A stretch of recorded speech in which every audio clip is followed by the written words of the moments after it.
If you're coming to the party with me, make sure you leave early because I don't want my friends to know about you, she said, as if I meant nothing to her. I calmly replied, no problem at all. After that, she kept looking for me and wondering where I had gone. My name is Barnes Mitchell, and I've been married to Collins for 15 years.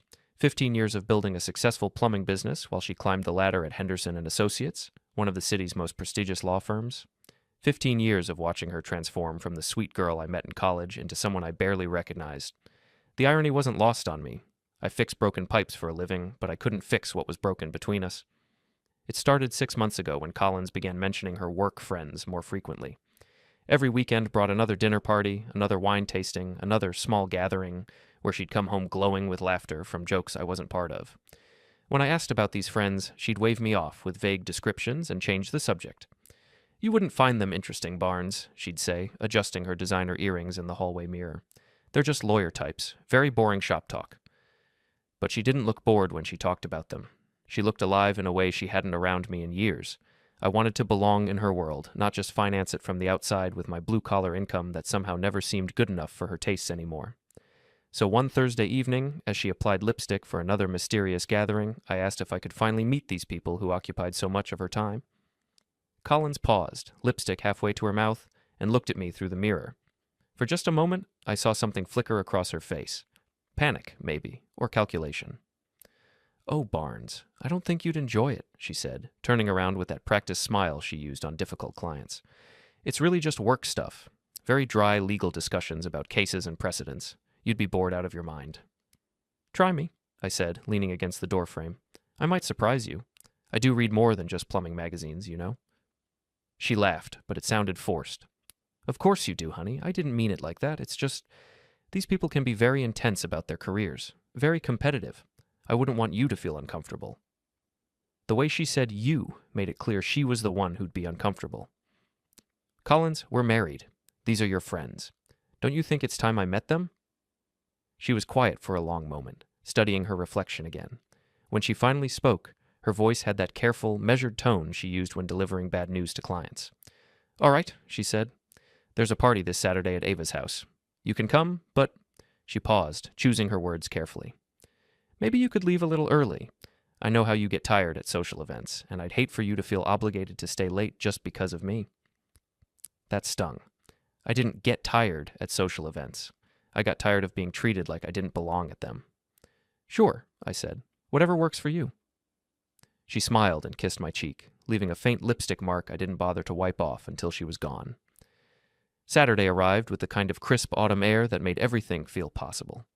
I spent the morning working on a kitchen renovation for the Hendersons, no relation to Collins's firm, and found myself looking forward to the evening. Maybe I'd been overthinking things. Maybe Collins was just protective of her work relationships, trying to keep her professional and personal lives separate. That was reasonable, wasn't it?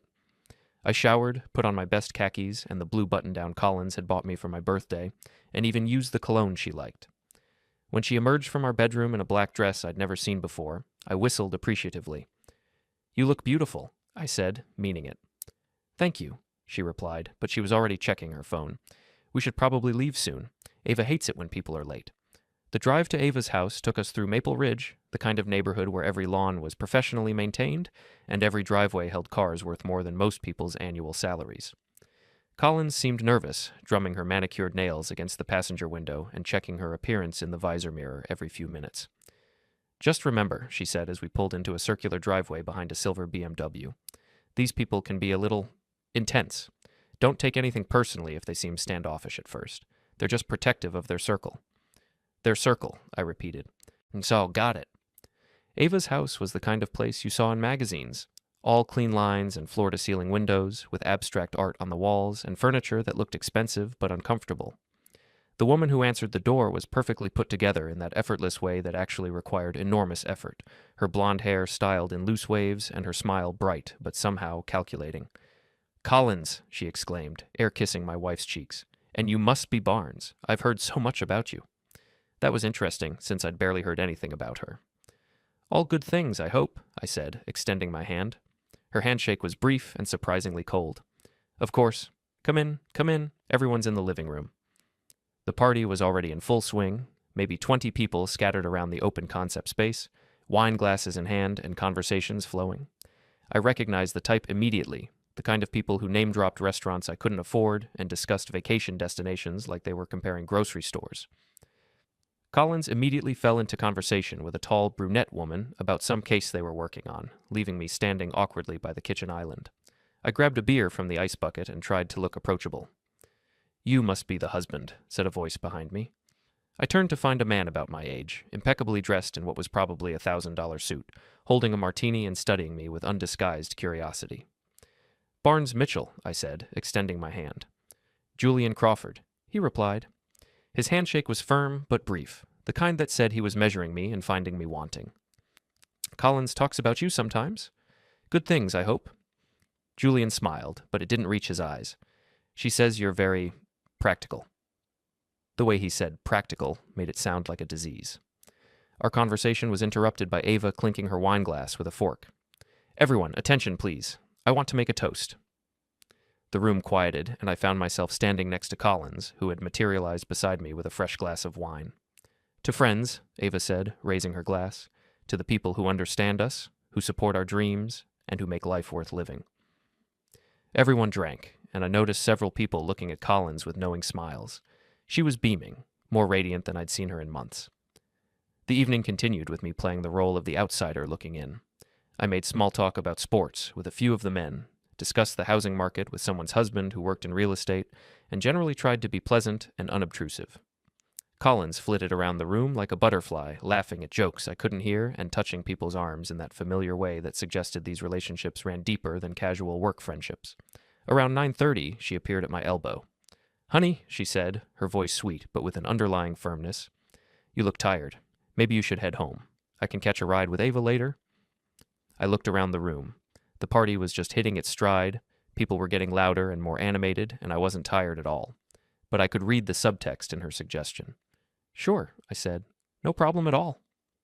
I made my rounds, thanking Ava for her hospitality and saying goodbye to the people I'd met. Collins walked me to the door, and I kissed her cheek in full view of her friends. "I'll see you at home," I said. "Don't wait up," she replied. "You know how these things go." I walked to my truck, started the engine, and drove to the end of the street. Then I parked, turned off the lights, and waited. 20 minutes later, I walked back to Ava's house and slipped around to the side yard. The landscaping was elaborate enough to provide plenty of cover, and the floor-to-ceiling windows that had seemed so impressive earlier now worked in my favor, giving me a clear view of the living room. What I saw made my blood run cold. The party had transformed in my absence. The conversations were more intimate now. People clustered in smaller groups, and there was an energy in the room that hadn't been there before. Collins was standing near the fireplace, animated and laughing, but she wasn't alone. Julian Crawford had his hand on the small of her back. I watched as she leaned into him, their heads close together as they talked. I watched as he whispered something in her ear that made her throw her head back and laugh. I watched as she touched his chest in a gesture that was unmistakably intimate. My heart was pounding so hard I was sure someone would hear it, but I couldn't look away. This was my wife, the woman I'd loved for 15 years, the woman I'd built a life with, and she was acting like a completely different person. "She's been seeing him for months," a voice said behind me. I spun around to find a woman I didn't recognize standing in the shadows of the garden. She was older, maybe 60, with silver hair and the kind of face that suggested she'd seen enough of life to be unsurprised by its cruelties. "Excuse me?" I managed. "You're the husband," she said. It wasn't a question. "I'm Margaret Weller. I live next door. I've been watching this little drama unfold for weeks now." "I don't understand." Margaret stepped closer, and I could see sympathy in her eyes. "Julian's car is here 3 nights a week when you're working late, sometimes 4. They think they're being discreet, but these windows don't leave much to the imagination." I felt like I was drowning. "How long?" "Since summer. Maybe June. It started as coffee meetings, then lunch, then—" She gestured toward the house. "This." Through the window, I watched Collins and Julian move toward the back of the house, away from the other guests.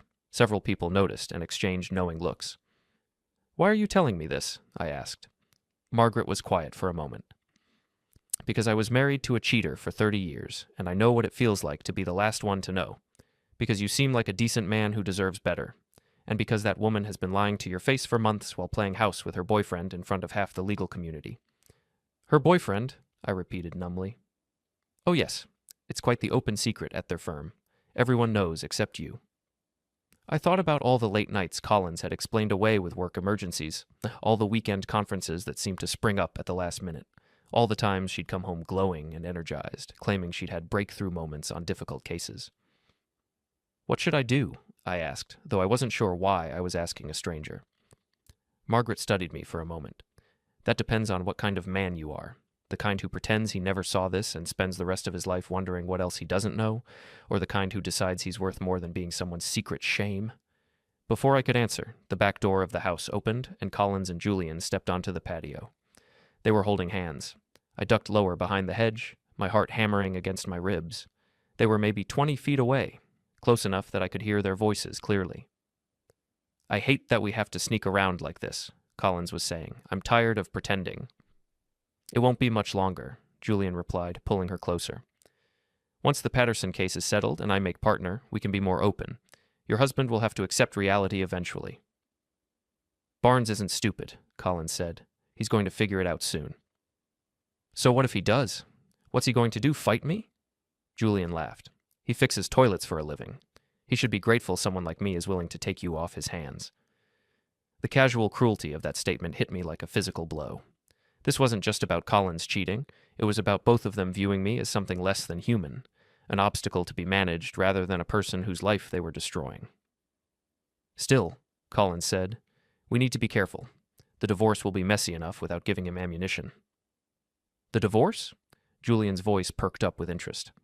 "I've been thinking about it more seriously, especially after tonight. Watching him try to fit in with our friends was painful. He's just so ordinary. I've outgrown him, Julian. I've outgrown that whole life." They kissed then, long and deep, and I had to close my eyes against the sight of it. When I opened them again, they were walking back toward the house, Julian's hand possessively on Collins's hip. Margaret was still standing beside me, her expression grim. "I'm sorry you had to hear that," she said. "No," I said, surprised by the steadiness of my own voice. "I'm glad I did. Now I know exactly where I stand. What will you do?" I looked at the house, at the warm light spilling from the windows and the silhouettes of people who had spent the evening treating me like an unwelcome intruder in my own wife's life. People who had been laughing behind my back for months, watching Collins parade her affair in front of them while I worked 60-hour weeks to pay for her designer clothes and expensive tastes. "I'm going to remind them that ordinary people can be extraordinary when they're pushed too far," I said. Margaret smiled, and for the first time, it looked genuinely pleased. "Good for you." I walked back to my truck with my mind already racing. Collins thought she was so smart, so sophisticated, so much better than her blue-collar husband. She and Julian thought I was too ordinary, too practical, too beneath them to be a real threat. They were about to learn how wrong they were. I didn't go home that night. Instead, I drove to Ray's boxing gym, the one place in town where I could think clearly. Ray Kowalski had been my friend since high school, back when we were both just working-class kids with more ambition than opportunity. He'd turned his love of boxing into a successful gym, and I'd built my plumbing business from nothing. We understood each other in ways that didn't require explanation. The gym was closed, but I had a key. Ray had given it to me years ago, when I was going through a rough patch with a difficult client and needed somewhere to blow off steam. I'd never needed it more than I did right now. I spent 2 hours hitting the heavy bag until my knuckles were raw and my shirt was soaked with sweat. With each punch, I saw Julian's smug face, heard Collins' casual dismissal of our 15-year marriage, felt the humiliation of being treated like a dirty secret by people who wouldn't exist without the money I earned fixing their plumbing problems. By the time I was finished, my rage had crystallized into something colder and more useful. A plan.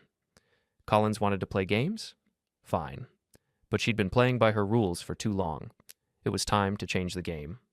I drove home around midnight to find the house dark and empty. Collins's car wasn't in the driveway, which meant she was still at the party. Or somewhere else with Julian. I didn't let myself think too hard about that possibility. Instead, I went to my home office and fired up my computer. If Collins thought I was too ordinary to be a threat, she'd clearly forgotten that running a successful business required more than just fixing pipes. It required understanding people, managing money, and knowing how to gather information. I started with Julian Crawford. A quick internet search revealed that he was indeed an associate at Henderson & Associates, specializing in corporate law. He'd graduated from law school 5 years ago, which made him younger than both Collins and me, a detail that stung more than I wanted to admit. His LinkedIn profile was full of the usual professional bragging, but what caught my attention was a recent post about his promotion to senior associate. That was interesting. Collins had never mentioned that Julian had been promoted. I dug deeper, using the kind of public record searches I'd learned to do when vetting potential commercial clients. Julian lived in a downtown condo that cost more than most people's houses. He drove a BMW that was less than a year old, and according to his social media profiles, he lived a lifestyle that seemed expensive even for a successful lawyer. Too expensive, maybe. I made some notes and moved on to researching Ava, whose last name turned out to be Sinclair. She was a partner at a different firm, divorced, with a reputation for aggressive litigation tactics. Her house was worth over $1 million, and she seemed to host these parties regularly, based on the photos scattered across her Instagram account. Photos that, I noticed, featured Collins prominently in recent months.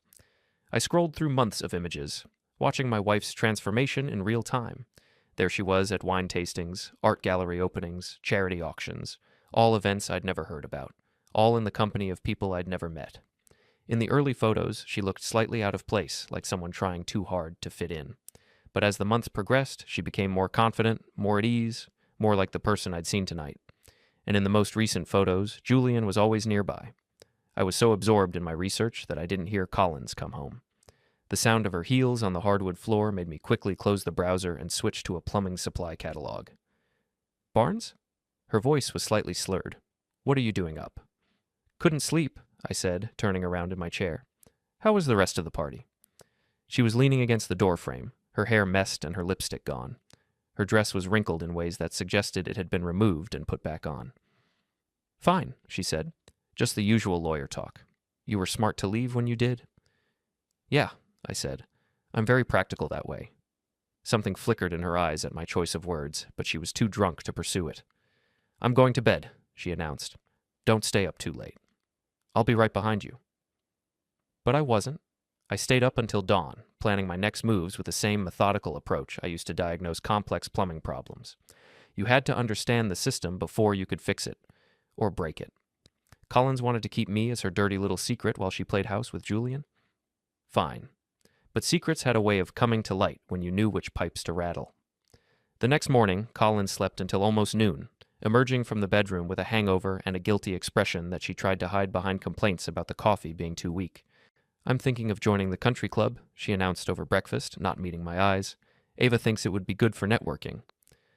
The country club costs $15,000 a year, I said mildly. It's an investment in my career. Julian says. She caught herself, but not quickly enough. Julian says what? Nothing, just that professional relationships are important in my field. I'm sure they are. I took a sip of my apparently inadequate coffee. When do you want to go look at it? She blinked, clearly surprised by my easy agreement. Really? You don't mind? Collins, if it's important to your career, then it's important to me. We're a team, remember? The guilt on her face was almost comical. Almost. Thank you, she said softly. I know the money is tight with the business and everything. We'll make it work, I assured her. I always do. That afternoon, while Collins nursed her hangover with a spa day, I paid a visit to Henderson & Associates. Not to cause trouble, not yet, but to get a better sense of the environment where my wife spent her days and my marriage had apparently died. The receptionist was a young woman named Jessica, who recognized my name when I introduced myself. Oh, you're Collins's husband, she said brightly. She talks about you all the time. All good things, I hope. Of course. She's so proud of your business. She was just telling Julian yesterday about that big commercial contract you landed. That was news to me. Collins had never asked about the commercial contract, and I'd never mentioned it to her. Julian? I said casually. Julian Crawford. He's one of our senior associates. Really nice guy. He and Collins work together a lot on the corporate cases. I see. Is he around? I'd love to meet him. Jessica's expression shifted slightly. Oh, he's in court today, but I'm sure Collins could introduce you sometime. The way she said it suggested that such an introduction would be awkward for reasons I wasn't supposed to understand.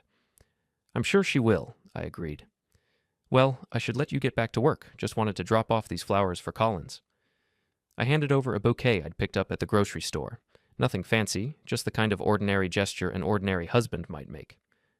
How sweet, Jessica exclaimed. She's going to love these. I hope so. We're going through a bit of a rough patch, and I'm trying to be more romantic. Jessica's expression grew uncomfortable. Oh, I'm sorry to hear that. Marriage is work, you know? Sometimes you have to fight for what's important to you. I left the flowers with Jessica and walked out of the building, satisfied that my message would reach the right people.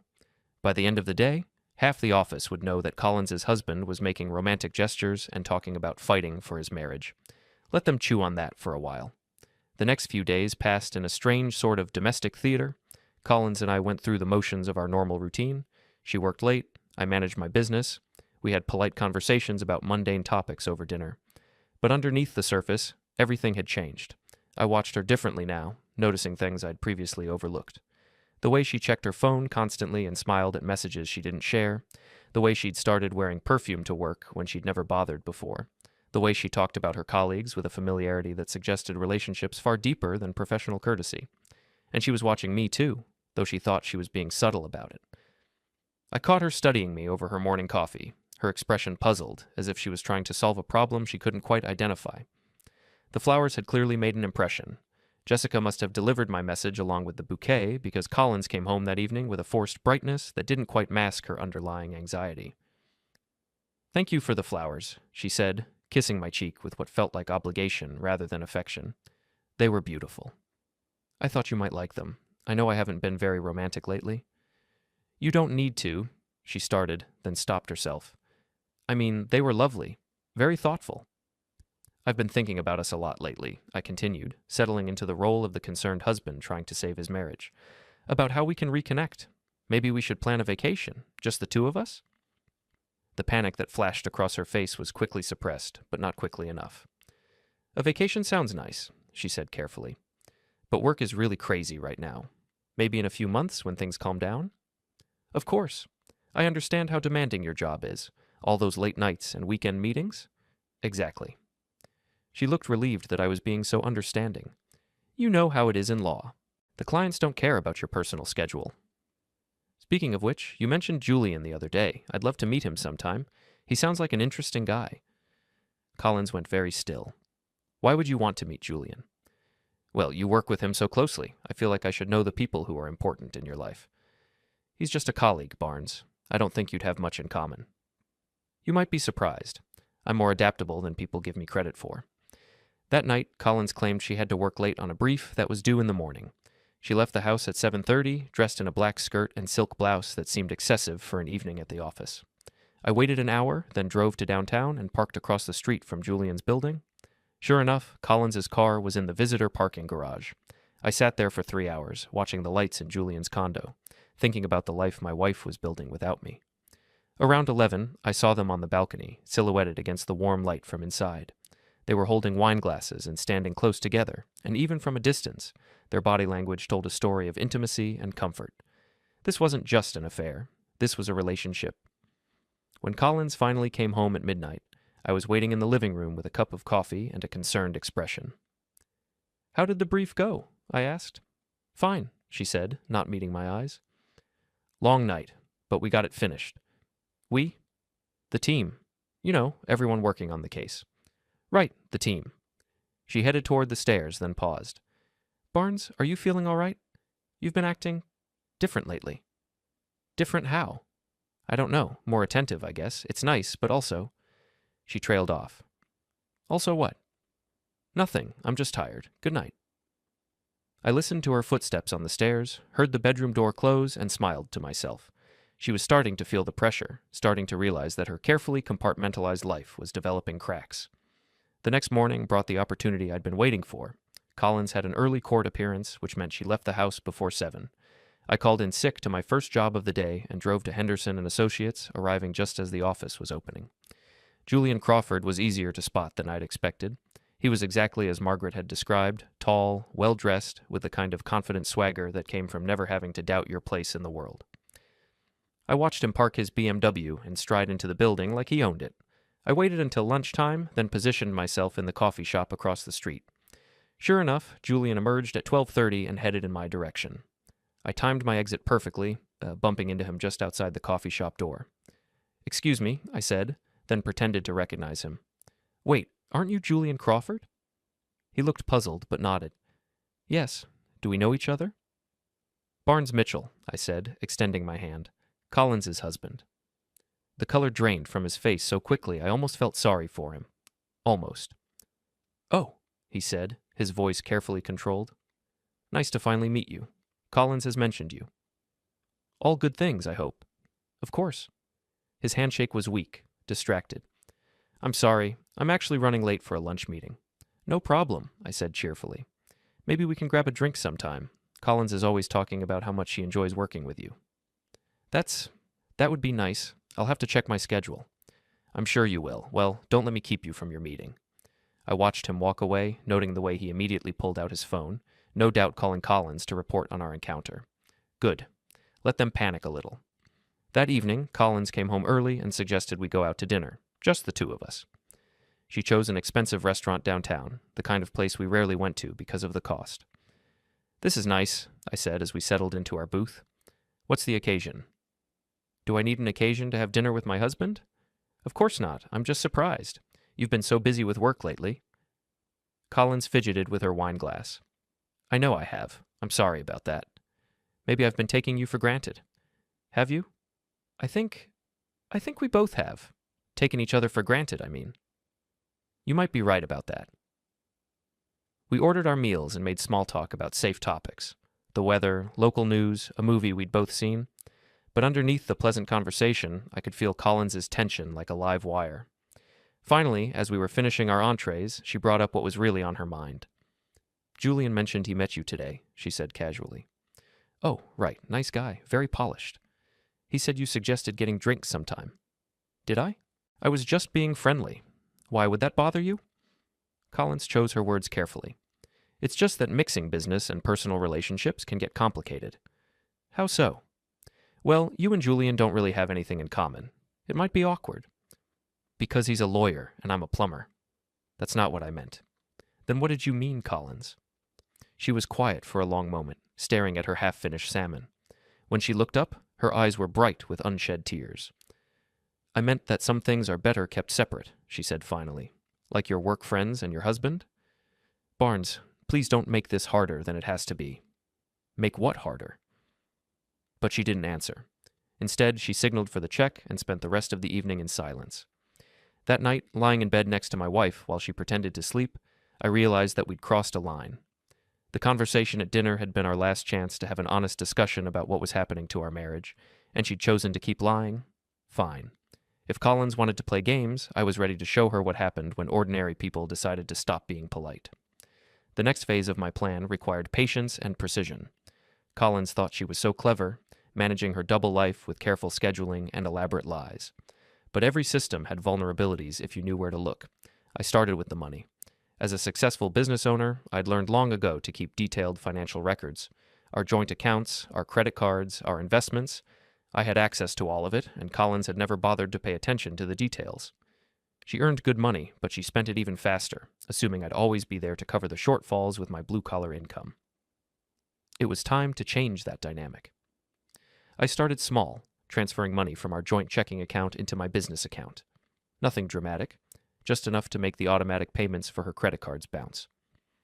When she called to ask about it, I expressed confusion and promised to look into it. The bank must have made an error, I said. I'll get it sorted out. But I didn't.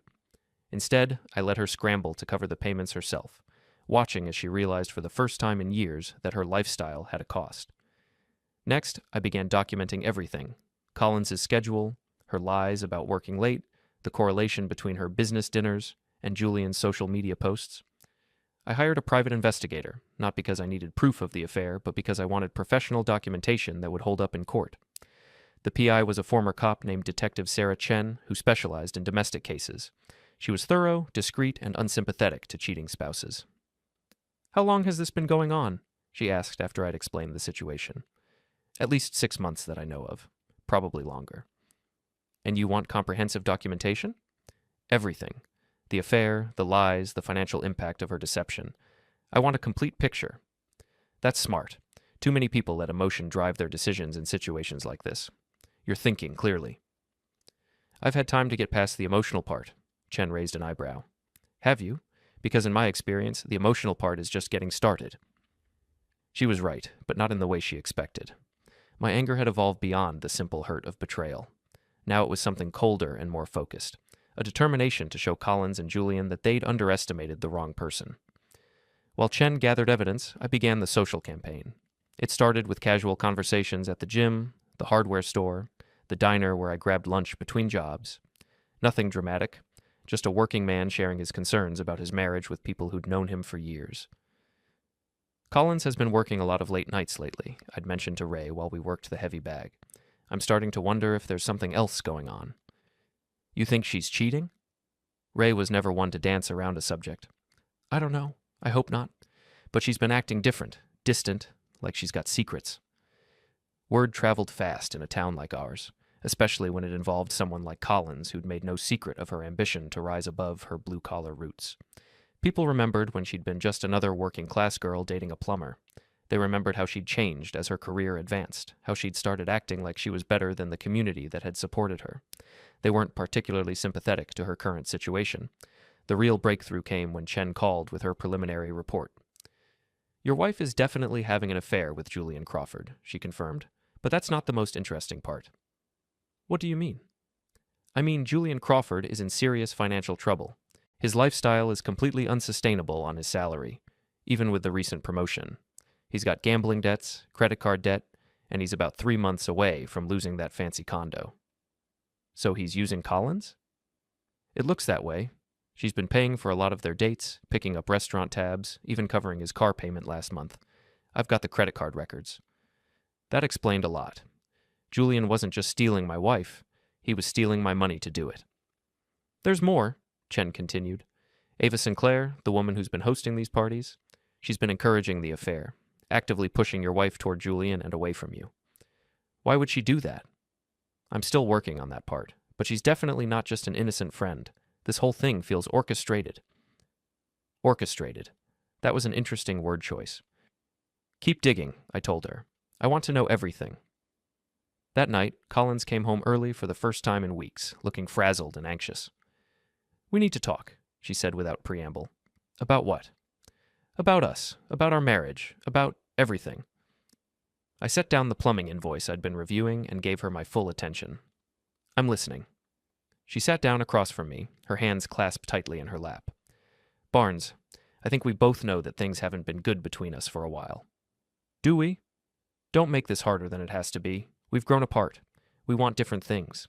We've become different people. You've become a different person, I corrected. I'm still the same man you married. That's part of the problem. The casual cruelty of that statement hung in the air between us. So what are you saying, Collins? That you want a divorce? I think it might be best for both of us. Both of us? Or both of you? She flinched. I don't know what you mean. I think you do. We stared at each other across the kitchen table, 15 years of marriage reduced to this moment of brutal honesty. There's someone else, she said finally. I know. You know? Collins, I've known for weeks. The question is whether you're going to keep lying about it or if we're going to have an actual conversation. She was quiet for a long time, and when she spoke again, her voice was barely above a whisper. His name is Julian. We work together. It just happened. Things like that don't just happen. You make choices. You're right. I made choices. And I'm sorry you got hurt, but I can't pretend anymore. I can't keep living this lie. You mean you can't keep living with me? Barnes, please try to understand. Oh, I understand perfectly. You've outgrown your ordinary husband. You want someone more sophisticated, more successful, more worthy of the person you've become? That's exactly what it is. And you know what? You're right. You have outgrown me. You've grown into someone I don't recognize. Someone who lies to her husband's face for months while spending his money on her boyfriend. Collins's face went white. How did I find out about the credit card payments, the restaurant bills, the fact that you've been financing Julian's lifestyle while telling me we need to cut back on expenses? Barnes, I can explain. I'm sure you can. You're a lawyer. Explaining away inconvenient truths is what you do for a living. I stood up, suddenly tired of the whole charade. Here's what's going to happen, I said. You're going to pack a bag and go stay with Ava or Julian or whoever will have you.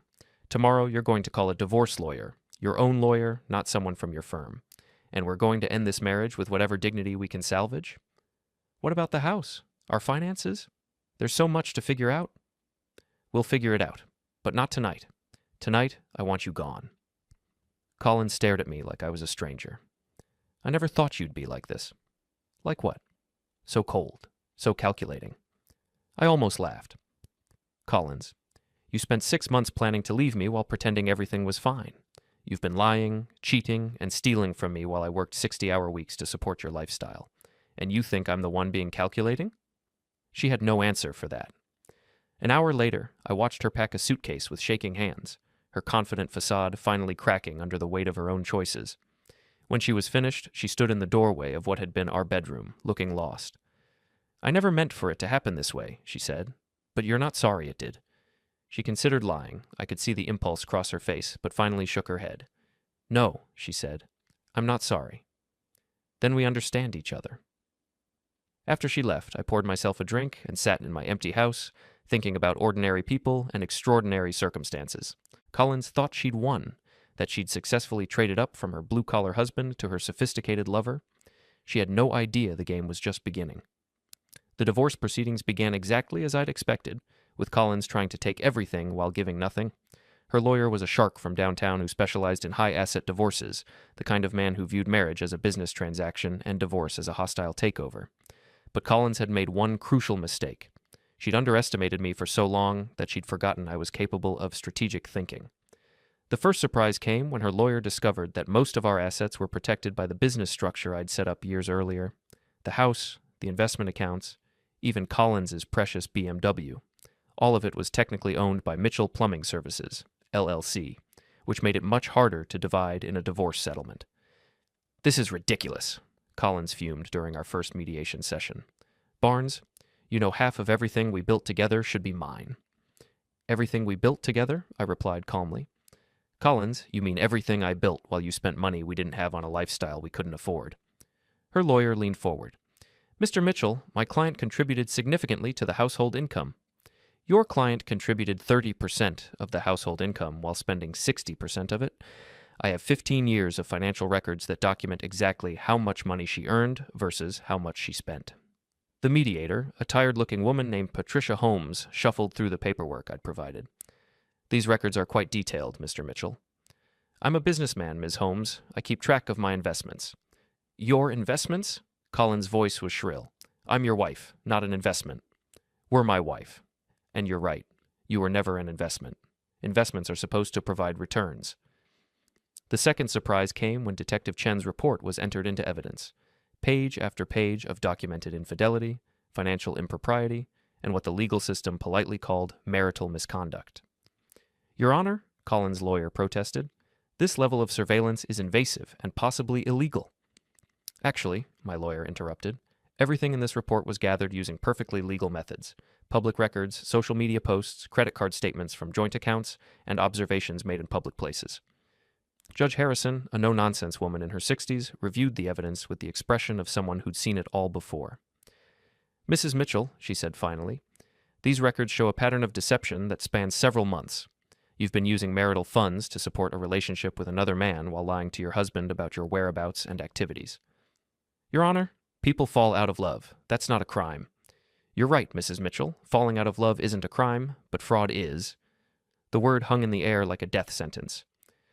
"The court finds that Mrs. Mitchell has violated her fiduciary duty to the marital partnership through deception and financial misconduct. Mr. Mitchell's request for a fault-based divorce is granted." Collins's face went ashen. In our state, fault-based divorces meant very different asset divisions than no-fault proceedings, but the real shock was still coming. "There's one more thing, Your Honor," my lawyer said. "We'd like to present additional evidence regarding third-party interference in this marriage." "What kind of third-party interference?" "Evidence that Mrs. Mitchell's affair was not a spontaneous occurrence, but rather the result of deliberate manipulation by individuals seeking to profit from the destruction of this marriage." Judge Harrison looked intrigued. "Proceed." What followed was the most satisfying hour of my life. Chen had done her job thoroughly. Ava Sinclair, it turned out, had her own financial problems, specifically a law firm on the verge of bankruptcy due to several malpractice suits. She'd been looking for wealthy clients to invest in her practice, and Collins had seemed like the perfect mark. A successful lawyer married to a business owner with liquid assets. The plan had been elegant in its simplicity.